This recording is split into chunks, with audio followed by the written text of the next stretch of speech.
Phil Savage now joins us. Hey, Zach, and Ready Hotline. Real quickly, I was told to ask Phil Savage. I guess he had some time where he crossed paths with our own Kelly Gregg. Oh, is that right? Oh, yeah. Kelly Gregg was the star of our scout team in Baltimore back in the day, and finally we figured out that he could actually get on the field and play, and he ended up having a great career in Baltimore. But Kelly was an underrated player coming out of Oklahoma, and he finally got his due with the Ravens. He comes on after us. Here he is not as highly regarded. I mean, he's overrated on the radio, Phil. Yeah, underrated football player, overrated radio guy. He was a defensive tackle, of course, by trade, but he played fullback, tight end, offensive guard. He could do it all on that scout team, and that really is what got him noticed as a football player. We said, we don't need to discount what he brings to the table, and when he finally got his opportunity, he obviously did quite well. No, we love Kelly here. He is awesome. Phil, let me ask you that from before I get into the Super Bowl, I'm always interested just in former coaches and GMs where if there was ever a moment where you were like, okay, like the final time where you're like, all right, I'm probably going to get out of this business for good, or at least the tea leaves are looking that way. Do you remember a tangible moment thinking that before it was over with? Not really, because I feel like, I'm very fortunate. I'm from Mobile, Alabama. The Reese's Senior Bowl has been in existence for 65 years. This will be the 66th game a week from tomorrow. And to get an opportunity to transition from the NFL, I ended up taking a job with the Philadelphia Eagles for 2.5 years after I was fired from the Browns. But to get an opportunity to come back home and do something that is so closely tied to the game, it's such an ambassadorial role. We have relationships with over 100 colleges. We have connections with all 32 NFL teams. And for all of that to converge right here next week keeps me busy and fully engaged in the sport. So I don't feel like I'm out of it. I do enjoy not having the daily headaches. We have headaches of our own over these last couple weeks trying to pull this roster together. But by and large, it's a very enjoyable job within the football world, whereas the general manager position, I can tell you guys, it's not a lot of fun except for maybe the one that hoists that trophy next Sunday in a couple Sundays. I imagine. What is the toughest part? What is the most stressful part of your job? Is it the roster, generation? What is it? Within the game itself, football related, absolutely. We had 108 players of our 110 allotment committed, ready to go as of about a week ago. Since that time, I feel like we've made more roster moves than you would make in a given NFL season. So, players begin to sign with agents. They begin to say, well, I'm not 100% with my ankle, or my wrist or shoulders bother me some. I really feel like I need to get ready for the combine. So, I'm going to be a real advocate to see if we can get this combine moved back a little bit, because it's really damaging the All-Star games, not only the Senior Bowl, but the other 3 or 4 games that are trying to do this. It is an important piece of the puzzle in terms of NFL evaluation, but to have the specter of the combine and the idea of having to run a 40 and go do a vertical jump and those sorts of things versus spending a week in Mobile and competing against some of the best, it's tough on these players. It's a decision they have to make. So we've been running around a bit here these last few days trying to fill in the blanks, but it's something that hopefully we'll be able to get some relief on from the NFL itself maybe in future years. Phil Savage is with us. He's the executive director of the Senior Bowl. Join us here on 107.7 The Franchise. Phil, let's say I'm John Smith. I'm an offensive tackle from Tulsa, and I'm playing in the Senior Bowl. What's this week like for me? Well, it's the greatest opportunity you'll have in your entire career, because you're one of only 110 players with the only 32 employers that you really want to work for in the football business at your disposal. They want to see you on the field. They want to talk to you off of the field. There's quite a bit of stress involved, particularly at the beginning of the week, because all the teams are pulling at these players, wanting to find out about their background. So what I try to tell the players that we recruit for the game, look, it's all about competition and connections.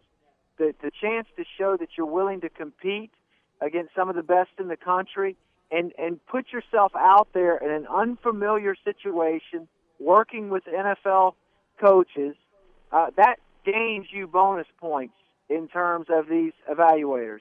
And then the connection piece of it is the idea that, yes, you're being interviewed by scouts and assistant coaches and people that are connected to the NFL, but the reality of it is those same people could be general managers and or head coaches in the next 3 or 4 years, and that impression you make, that first impression you make, can really carry over 3-4 years down the road in a different situation when you become a free agent or you're on the street and needing a job. So it goes a lot deeper than just the practices and just the interviews. You have to look at this as an investment into your future. And the players that come here, if they belong, they never hurt themselves. They always increase their value. It's the players that didn't belong here to begin with that only hurt themselves, and that really is usually few and far between. Phil Savage with us, the executive director of the Senior Bowl, former NFL GM. He joins us on the Little Caesars Hot and Ready hotline. I know you probably get this question a lot, being a former GM and transitioning into a role like this, and now you can kind of peel back the curtain on what it's like as an NFL front office executive in places like this. Yeah, it's I'll meet with the players that are. Sorry about that. I'm sorry. Can you hear me? No, I'm saying, yeah, sorry about that. That was something on our end. No, I'm interested on maybe like give me a couple questions, tough questions that when you were a GM, you were asking some of these players in that week in Mobile. Well, I think the hardest part is if there's a player that has some checkers in his past, so to speak, a checkered past with some off-the-field situations, to really dive into those scenarios and have the player paint the picture. And that's the great thing about being here, is that there's no time limit on the interview. At the Combine, you get 15 minutes, and that's it. And, of course, each team is allowed to bring 30 players in during the spring to be on campus and be interviewed there. But the reality of it is you can actually have a real conversation here and dig into some of these players' background and find out more about them as people, because really all of them have a certain level of talent that will be proven out over the course of time. But the idea of what kind of personality, what kind of character you're bringing onto the team, especially when you're with a team that has been losing and you're trying to turn the chemistry around and change the culture of your organization, picking the right person is equally as important as picking the right player.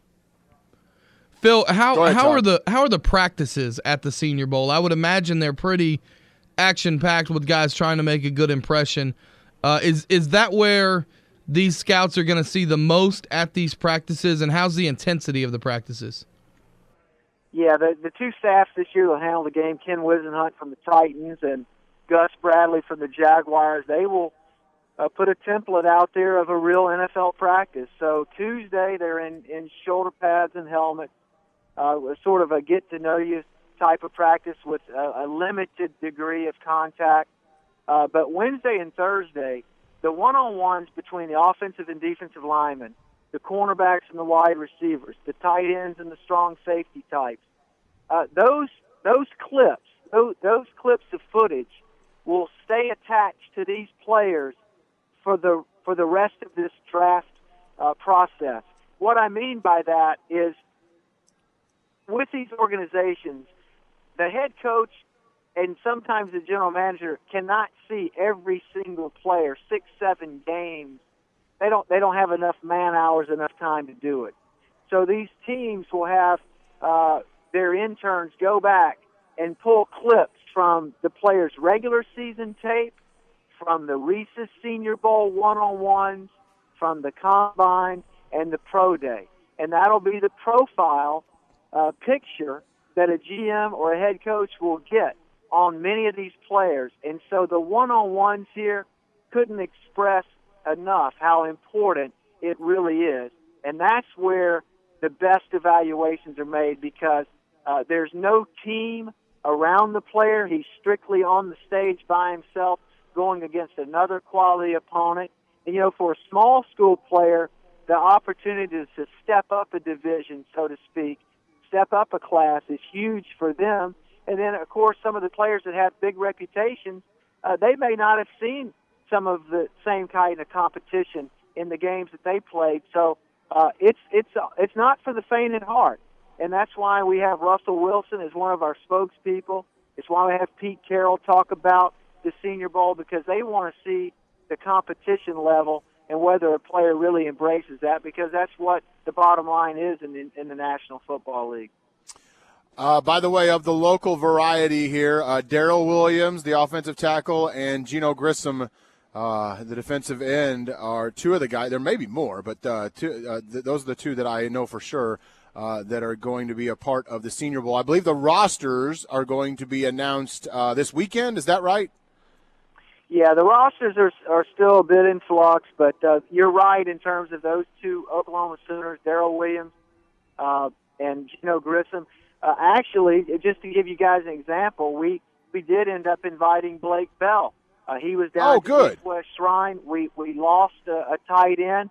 We extended the invite, but he's got a bit of a hand issue, and so he opted not to play or practice another week. So unfortunately, he's not going to be able to do it. But we were hopeful of having another Sooner here at the Senior Bowl.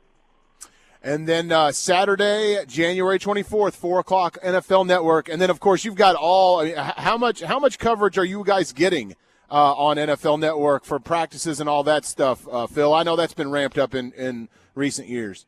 Yeah, they'll start with their preview show on Monday, and then the practices will be covered on Tuesday, Wednesday, Thursday, a wrap-up show on Friday, and then, of course, the game, 3 o'clock Central Time on the NFL Network. And I'd invite your listeners, if they're interested in this type of thing in the draft, go to our website, seniorbowl.com. It's just chock full of info, profiles. We do a film room. There's all sorts of info on there for people that are slanted towards wanting to know more about how the draft works and where the Senior Bowl fits in on the timeline of the National Football League. I always think it's cool, if you're a big historical junkie, things like C-SPAN, because you get to see the process when you watch a bill being passed on C-SPAN. That kind of, gets me going as a guy that's a history buff. If you're a football buff, getting to see the process of the Senior Bowl has got to be fun to watch, right, Zach? Oh, yeah, absolutely. We're seeing how the sausage is kind of made here. Except for those meeting rooms. I want to get in that meeting room, Savage. I want to see what you guys are asking them. That's what I want to know. You're asking tough questions, and you kind of skirted around that, Savage. You're not getting it. I'm a blind squirrel most of the time, but I found a nut here. You're not giving it to me, though. But that's all right. The good news is that the vast majority of the players in this game have handled their business in the appropriate way. And oftentimes it ends up being a very easy interview, because these are great kids. They've achieved a certain level, obviously, to even get to this point. So we're always honored to have them here, because we know how important it is for their future. Good talking to you, Phil. Good luck with this year's version of the Reese's Senior Bowl, and thanks for coming on with us. Okay, guys, I really appreciate it. Thanks for having me on anytime.